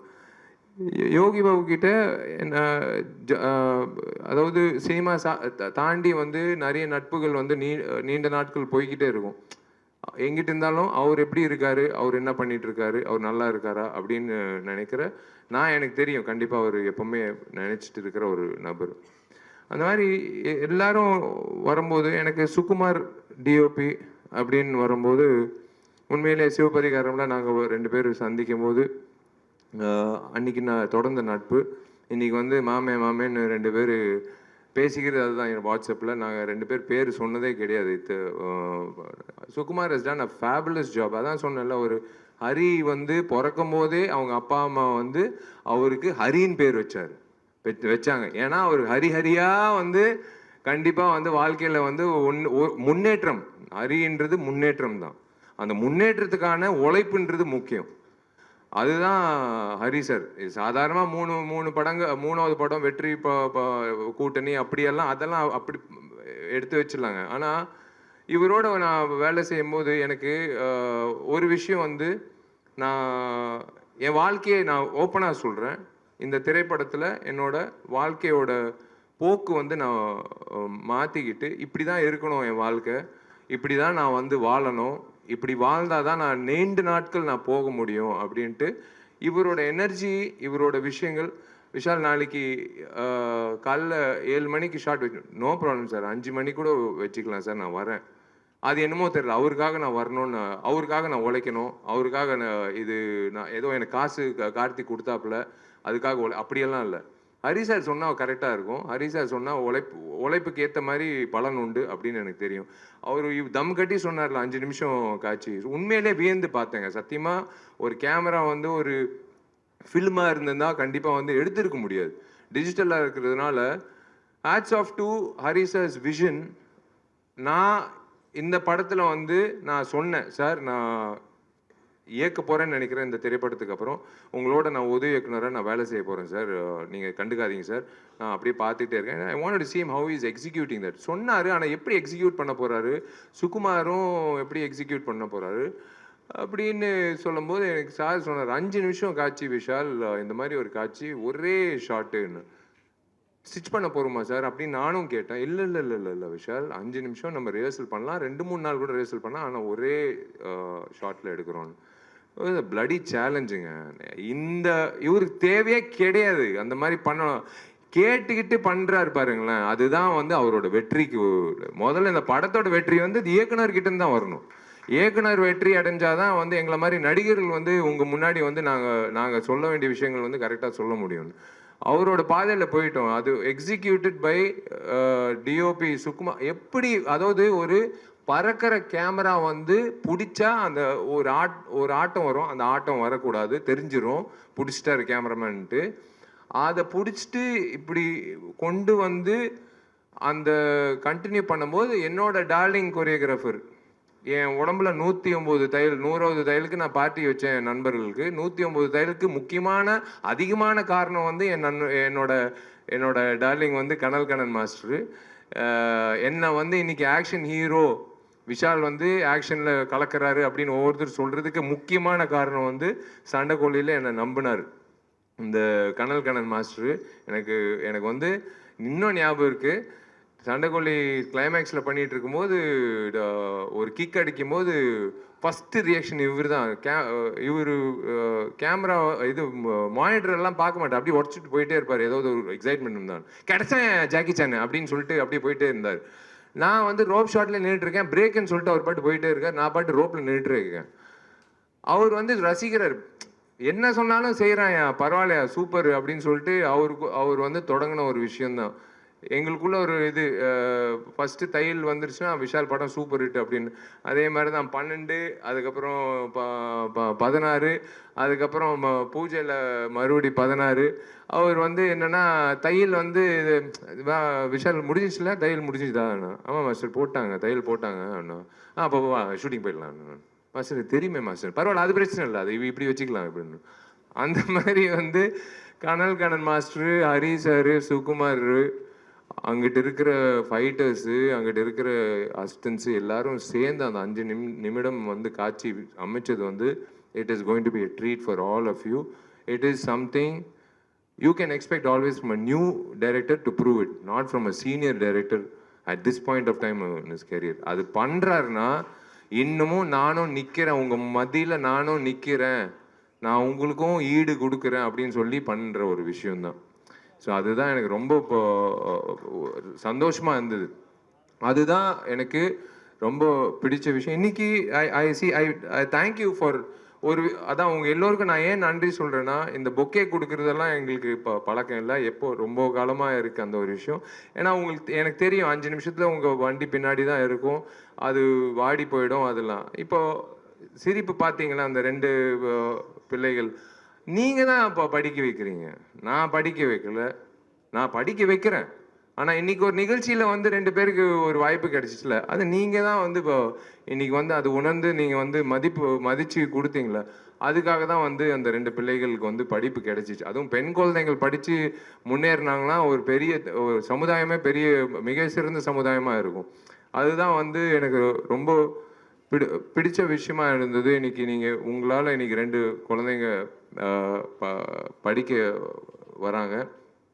ஒரு கேப்டன் மூலிமா வந்து நான் கற்றுக்கிட்டது வந்து எல்லாருக்கும் வந்து ராஜா பகதூர் தெருவில் யார் போனாலும் உள்ள அலுவலகத்துக்கு வந்து உள்ள கேப்டன் அண்ணன் உள்ள அலுவலகத்துக்கு வந்தால் சினிமா உதவி இயக்குனர், கஷ்டப்படுற உதவி இயக்குனராக இருந்தாலும் சரி, யாராக இருந்தாலும் சரி, பட்னியோடு வெளில போகக்கூடாது, சாப்பிட்டு போகணும் அப்படின்றது ஒரு விஷயம். 2வது உணர்வு வந்து எனக்கு என்ன சாப்பாடு போடுறாங்களோ கடைசி ஊழியர் வரைக்கும் அந்த லைட் ஆஃபீஸர் வரைக்கும் ஒரே சரிசமமான சாப்பாடு, அந்த கேப்டன் சொன்னது. இன்னொரு கேப்டன் இருக்கார், அவர் பேர் முழுசாக சொல்ல மாட்டேன். அந்த கேப்டன் மூலிமா வந்து நான் மேற்கொண்டு நிறைய பேருக்கு சோறு போடணும் அப்படின்னு எனக்காக வேண்டிட்டு இருக்க ஒரு கேப்டன். நான் அதை நம்பர் யாருன்னு நான் சொல்ல மாட்டேன். எனக்கு வந்து ஒரு விஷயந்தாங்க, தனஞ்சயன் சார் சொன்னது கரெக்டு. 100 கோடின்றது 200 கோடி 250 கோடி எல்லாரும் யோசிக்கிறது, நான் அந்த கோடிகள் யோசிக்கிறது இல்லை, என்னோட இயக்குநர்கள் தான் நான் நம்பிட்டு இருக்கேன். என்னோட ப்ரொடியூசர் என் மேலே இருக்கிற நம்பிக்கையில் நான் நடித்து கொடுக்குறேன். அந்த வெள்ளிக்கிழமை இந்த தெய்வங்கள்லாம் வந்து வெள்ளிக்கிழமை நல்ல படங்கள் அப்படின்னு சொல்லி அந்த கொடுக்குற அந்த தெய்வங்கள் கொடுக்குற அந்த தீர்ப்பு தான் நாங்கள் வேண்டிக்கிறோம். இதில் முக்கிய விஷயங்கள் என்னென்னா, ஒரு நல்ல டிஸ்ட்ரிபியூட்டர் கிட்ட போகணும், ஒரு நல்ல திரையரங்கத்தில் வரணும், ஒரு நல்ல தேதியில் வரணும். எதுக்காக படம் எடுக்கிறோம்? ஒரு குடும்பத்துக்காக. குடும்பம் எப்போ போவாங்க? விடுமுறையில், பிள்ளைகளுக்கெல்லாம் எக்ஸாம் முடிஞ்சதுக்கப்புறம். அதே மாதிரி தான் இன்றைக்கி வந்து என்னோடய விநியோகஸ்தர்கள் எப்போவுமே ஒரு நல்ல படம் வந்தால் யோசிக்கிறது சில பேர் தான். அப்போலேருந்து எங்கிட்ட இருக்கிற சீனு என்னோட நண்பர், பிரதர்னே சொல்வேன், நண்பர்கள், என்னோட வெல்விஷர் லக்ஷ்மண் அவர்கள் இருக்கார், இந்த திரைப்படம் நம்பி வாங்கின சதீஷ் அவர்கள், என்ன நிறைய பேர், மன்னார் அவர்கள், எஸ்பெக்ட் சீனு, இது எல்லாமே திருப்பூர் சுப்பிரமணியம் அண்ணன், எல்லாரும் வந்து நான் ஏன் வந்து அண்ணன் இது நான் ஒரு உரிமையோட இந்த படம் வந்து பண்ணிடுங்க அப்படின்னு ஏன் சொல்கிறேன்னா, எனக்கு ஒரு நம்பிக்கை, என் மேலே இருக்கிற நம்பிக்கை அவங்களுக்கு இருக்குது. அதே மாதிரி தான் இப்போ தொடங்கிட்டு போயிட்டே இருக்குது. ஸோ அதனால் ஒரு நல்ல திரையரங்கத்தில் வர்றதுக்கான வாய்ப்பு கொடுக்குற அத்தனை விநியோகஸ்தர்களுக்கும் திரையரங்க உரிமையாளர்களுக்கும் என்னோட நன்றி தெரிவிச்சுக்கிறேன். மீனா அவர்களுக்கும் நான் நன்றி தெரிவிச்சுக்கிறேன், பிவிஆருக்கு. இந்த விஷயத்தில் வந்து தனஞ்சயன் சார் சொன்னது அதான், 2 நாள் முன்னாடி நான் பேசினது வந்து காரசாரமாக இருக்குது, அதனால் தள்ளி போச்சுன்னு. இந்த ஒரே விஷயந்தாங்க, சினிமாவில் அவர் சொன்ன ஒரு விஷயம் கடைசியாக சொன்னார், அதுதான் முன்னாடி சொல்லணும். ஒரு சின்ன படம் வருதுன்னு சொன்னார் பாருங்களேன், அதுக்கு தான் நான் போராடிட்டு இருக்கேன். என் படம் ரத்தனத்துக்காக நான் போராடல. என் படம் ரத்னம் வந்து கண்டிப்பாக நாங்கள் நேர்மையாக எடுத்திருக்கோம், கண்டிப்பாக வந்து கிடைக்கும். பெரிய படங்களுக்கு எப்போவுமே வந்து ஒரு இடம் இருக்குது. கண்டிப்பாக வந்து நாங்கள் போராடுறது வந்து அந்த ஒவ்வொரு வருஷமும் காத்துக்கிட்டு இருக்காங்க பாருங்களேன், சின்ன படங்கள் வந்து தியேட்டரில் வந்து அவங்களுக்கும் ஒரு வாய்ப்பு கிடைக்கணும் இல்லைங்க, கஷ்டப்படுறாங்க இல்லைங்க. அதுக்காக தான் வந்து அறிவுரை சொல்கிறோம், வெயிட் பண்ணுங்கள், கொஞ்சம் பொறுமையாக. அவங்க சில நேரத்தில் கான்ட்ரவர்ஷியல் நினைக்கிறாங்க நான் சொல்கிறது. இப்போ தனஞ்சய சார் சொன்னார் பாருங்களேன், அந்த தேதியில் வந்து ஒரு படம் தள்ளி போச்சுன்னு. நான் அந்த படம் தள்ளி போகிறதுக்காக நான் பேசலை. எல்லோருக்கும் வாய்ப்பு இருக்கு இந்த சினிமா துறையில். எல்லா வெள்ளிக்கிழமை எல்லா சினிமாவும் ஒன்று தான். அது பெரிய படம் சின்ன படம்ன்ற நினைக்கிறது மக்கள். நடுவில் இருக்கிறவங்க கிடையாது. நடுவில் இருக்கிறவங்க யாருக்குமே அந்த உரிமை கிடையாது. சின்ன திரைப்படங்கள் வாழணும். அவரோட திரைப்படம் 150 இல்லை 300 ஸ்க்ரீன் கூட கொடுக்கணும். ஏன்னா அந்த படம் நல்லா இருந்தால் கண்டிப்பாக அது வந்து 500 ஸ்க்ரீன் கூட வரும், அது தப்பே கிடையாது.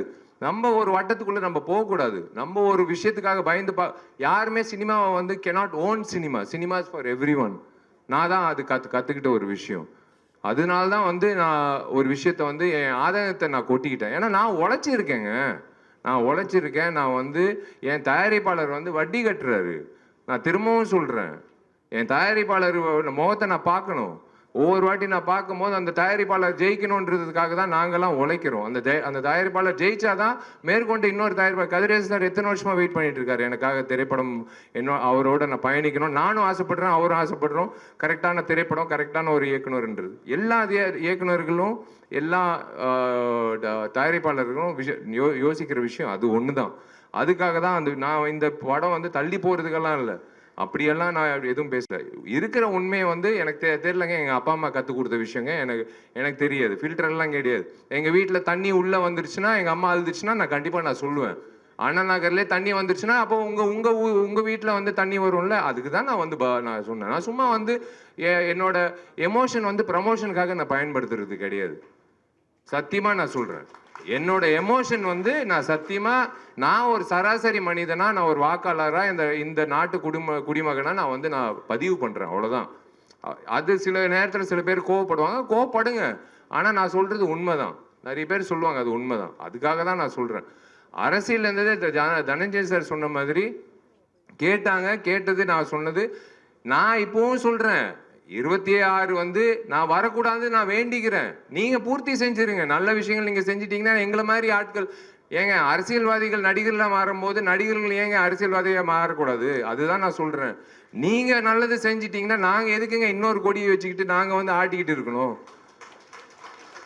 நல்லது செய்கிறதுக்கு வந்து என்ஜிஓ வந்து யாருக்காவது வேவ் லென்த் மிஸ் ஆகுதா? எல்லா என்ஜிஓ வந்து ஒரே உணர்வு தான், எல்லாருக்கும் நல்லது செய்யணுன்றது.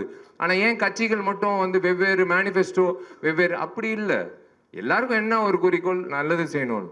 நான் வந்து ஹரி சார் படத்தில் நடிக்கும் போது விளாத்தி குளத்தில் வந்து நான் போய் எனக்கு அந்த நேரத்தில் அந்த வாய்ப்பு கிடைச்சிச்சு, கடவுள் கொடுத்த வாய்ப்பு. அந்த நேரத்தில் அந்த இடத்துல தண்ணி குடிநீருங்க, சாதாரண குடிநீர். இப்போ டேப் ஓப்பன் பண்ணி பல் தேய்க்கும் போது கூட எனக்கு பயமாக இருக்குது. அது மூடி அது கரெக்டாக பயன்படுத்தணும். அந்த தண்ணியை இப்போ வேஸ்ட் பண்ணக்கூடாது. ஏன்னா அந்த கிராமத்தில் பார்த்த ஒரு விஷயம்தான். அதுதான் வந்து நாங்கள் வந்து ஆதங்கங்கள்லாம் நாங்கள் சொல்கிறது. இன்னைக்கு கூட காலையில் வந்து 7 மணி ஃப்ளைட்டில் நான் போயிருந்தால் ஒரு அபூர்வமான ஒரு விஷயம் நான் பார்த்துருக்க முடியாது. 12 மணிக்கு ஃப்ளைட்டில் போனதுனால தான் ஒரு அபூர்வமான ஒரு விஷயம் நடந்தது. அது ஒரு நல்ல ஒரு மனிதர் சந்திக்கிறதுக்கான ஒரு வாய்ப்பு கிடைச்சிது. அவங்க பேர் அபூர்வா தான். அவங்களும் வந்து நல்லது செய்யணும் அப்படின்னு சொல்லிட்டு பேசும்போது எனக்கு ஒரு விஷயம் தோணுச்சு. கடவுளாக பார்த்து கொடுத்த ஒரு சந்தர்ப்பம். இந்த பெண்மணியை வந்து பார்க்கறது, நம்ம உழைக்கிறோம்னு சொல்லிட்டு இருக்கோமே, அதை தாண்டி ஒருத்தர் அவங்களோட உழைப்பு சொல்லும்போது நம்ம இனிமேல் சொல்லக்கூடாது நம்மளோட உழைப்பை பற்றி அப்படின்னு நினைக்கிற ஒரு விஷயம் வந்து கடவுளாக பார்த்து என்னை வந்து போகிற போக்கில் வந்து எல்லாரையும் சந்திக்கிறதுக்கு ஒரு வாய்ப்பு கிடைக்குது. அதுக்கு தான் நான் சொல்கிறேன். ஸோ எனக்கு வந்து நல்ல சம்பளம் வந்து கார்த்திக் கொடுத்துருக்காரு. நான் அதில் வந்து நல்லது செய்கிறேன். உங்களுக்கே தெரியும், அரசியலுக்கு வந்தால் ஒரு எம்எல்ஏக்கு என்ன மாதம் கிடைக்குது, ஒரு எம்எல்ஏக்கு வந்து 12 மாதத்தில் எப்படி, கண்டிப்பாக கம்மியாக தான் கிடைக்கும். கண்டிப்பாக வந்து எல்லாத்தையும் இழந்து தான் போகணும். எல்லாமே தெரியும் சார். ஐ நோ டெஃபினெட்லி அதுக்குள்ளே நீங்கள் உங்கள் விஷயத்த நீங்கள் பண்ணிட்டீங்கன்னா நாங்கள் வந்து இதே மாதிரி ரத்தனத்தை மாதிரி இன்னும் பெரிய ரத்தனங்களாக கொடுத்துக்கிட்டே இருப்போம். உங்களை சந்தோஷப்படுத்துவோம். அவங்கவுங்க வேலை அவங்கவுங்க பண்ணணும் அப்படின்றது உங்கள் கையில் தான் இருக்குது. அதுதான் நான் சொல்லுவேன். என் கையில் இருக்கிறது ஒரே ஒரு விஷயந்தான். இது வந்து கண்டிப்பாக நான் நாளைக்கு ஓட்டு போட்டுருவேன். அதே மாதிரி நீங்களும் ஓட்டு போட்டுருங்க. இந்த இடத்துல வந்து ரொம்ப ரொம்ப நன்றி. எல்லாருக்கும் நான் ஒரு விஷயம் நான் சொல்கிறேன். எல்லாரும் சொல்கிறது வாங்க திரையரங்கு வந்து இப்போ படம் பாருங்கன்னு. ஆனால் கண்டிப்பாக நான் உங்களை மறுபடியும் இந்த வருஷம் கடைசியில் மறுபடியும் இன்னொரு திரைப்படத்தில் நான் ப்ரமோஷனில் வந்து உங்களை தைரியமாக நான் சந்திப்பேன். மார்க் ஆண்டனி சொன்னது நடக்கலைன்னா நான் இன்றைக்கி வந்து இந்த ஃபங்க்ஷனே வந்து அட்டன் பண்ணியிருக்க மாட்டேன். ஏன்னா தைரியமாக என்னால் இப்போ உங்களை சந்திக்க முடியாது. சொன்ன விஷயங்கள் மார்க் ஆண்டனியில் இருந்ததுனால தான் நீங்கள் வந்து 100 கோடிக்கு நீங்கள் கொண்டு வந்து சேர்த்துட்டீங்க.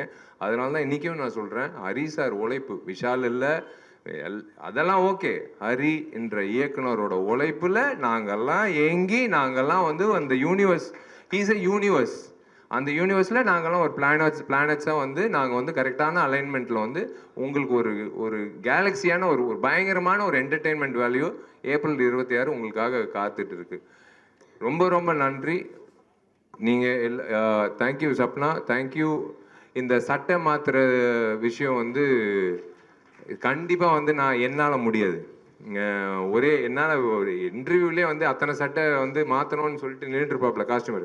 முடியாதுங்க, ஒரே சட்டை தான். ஆனால் ஓயாமல் சட்டை ஆனால் சூப்பராக இது எங்கிட்டு வாங்குறாருன்னு மட்டும் நான் கேட்கணுங்க.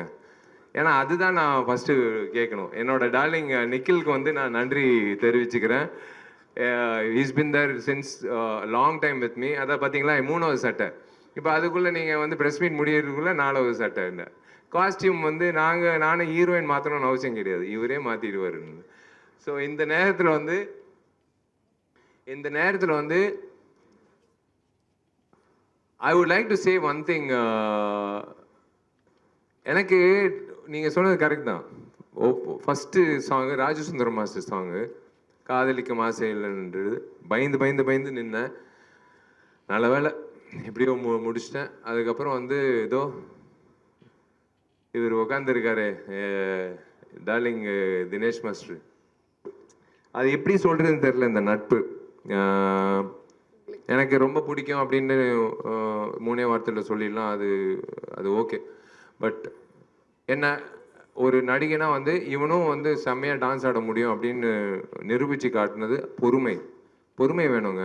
20 டேக்கு நீங்கள் பார்க்குறதெல்லாம் வந்து இப்போது ஒரு சிங்கிள் இதில் பார்க்குறீங்க. ஆனால் பொறுமையாக காத்துட்டு இருப்பார், அப்படியே நின்றுட்டுருப்பார் அப்படின்னுவார். நான் பாட்டு ட்ரை பண்ணிட்டே இருப்பேன். அவரும் வெயிட் பண்ணி சிங்கிள் ஷாட்டெல்லாம் வச்சுருவார் எனக்கு. இப்போ பிஜிஎம் எல்லாம் அந்த நம்பிக்கை தான் என் மேலே இருக்கிற நம்பிக்கை. என் டார்லிங் வந்து தினேஷ் மாஸ்டர் வந்து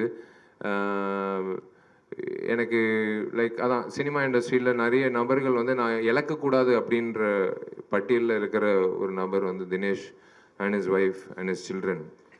they are family to me. And தோ இன்னொரு ஏஜென்ட் டீனா அப்புறம் மிராஜ் 2 பேர் வந்து மறக்கவே முடியாது. நாங்கள் பண்ணுற சேட்டைகள் இவருக்கு தாங்க முடியாது. இவர் வந்து அவங்கள தள்ளி விட்டு என்னை வந்து படப்பிடிப்பு கொண்டு வருவார். அந்த வகையில் வந்து Dinesh being part of my journey in this 20 years and making and molding me as a better dancer, இது ஒரு பெரிய விஷயம். யாராவது விட்டுட்டேன்னா நன்றி. நான் ரசிகர்கள், நான் என்றைக்குமே உங்களை ரசிகர்கள் நான் சொல்லவே மாட்டேன். நீங்கள் தெய்வங்கள், என்னோட நண்பர்கள். நீங்கள் எல்லோரும் வந்து நீங்கள் போய் நீங்கள் சம்பாதிச்ச காசில் ஒரு துளி எடுத்துக்கிட்டு விஷால் நம்பி அந்த படத்தை பார்த்துட்டு என்னை வந்து இத்தனை வருஷம் நீங்கள் அழகு படுத்தி பார்க்குறதுல எனக்கு வந்து நான் கடமைப்பட்டிருக்கேன். அதனால் என்னால் முடிஞ்ச அளவுக்கு உங்களுக்கு திருப்பி கொடுக்குறதில்ல, இந்த சமுதாயத்தை திருப்பி கொடுக்குறதில்ல நான் கண்டினியூ பண்ணிக்கிட்டே இருப்பேன். கடன் வாங்கினாலும் சரி பரவாயில்ல, ஆனால் நான் என்னால் முடிஞ்ச அளவுக்கு நான் இந்த சமுதாயத்துக்கு நல்லது செஞ்சு நிம்மதியாக ஒரு 4 மணி நேரம் தூங்குறதுக்காக நான் பண்ணுற ஒரு விஷயம், அவ்வளோதான். வேறு ஒன்றும் இல்லை. இந்த இதுக்காக பப்ளிசிட்டிக்காக எல்லாம் இல்லை. நான் வந்து இன்னைக்கு நான் என்ன பண்ணேன் அப்படின்ற ஒரு விஷயந்தான். அதுதான் நான் ஏங்கிட்டு இருக்கிறது. அதுதான் எங்கள் அப்பா அம்மா கற்றுக் கொடுத்தது. நீ வந்து ஒரு அந்தஸ்துக்கு வந்துட்ட, நீ வந்து 4 பேருக்கு வந்து நல்லது செய்ய அப்படின்னு சொன்னதுனால தான் நான் பண்ணிகிட்ருக்கேன். இந்த உட்காந்துருக்காங்க 2 பேர் எங்கள் அப்பா அம்மாவுக்கு வந்து நான் என்றைக்குமே வந்து கடமைப்பட்டிருக்கேன். ஃபஸ்ட்டு வந்து கல்யாணம் எப்போன்னு கேட்டாங்க.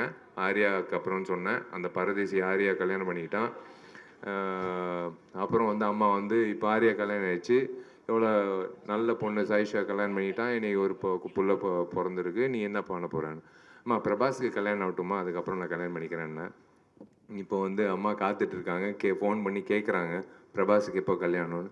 ஒருவேளை பிரபாஸுக்கு கல்யாணம் ஆச்சுன்னா சல்மான் பாய் இருக்கார், சல்மான் கானுக்கு ஆனதுக்கப்புறம் கல்யாணம் ஆகும். தேங்க்யூ, ரொம்ப நன்றி சார். எல்லா படங்களையும் சப்போர்ட் பண்ற மாதிரி நீங்க வந்து தினேஷ் மாஸ்டரோட படத்தோட ஃபர்ஸ்ட் லுக்கையுமே ரிலீஸ் பண்ணி கொடுத்துருக்கீங்க டே பிஃபோர்.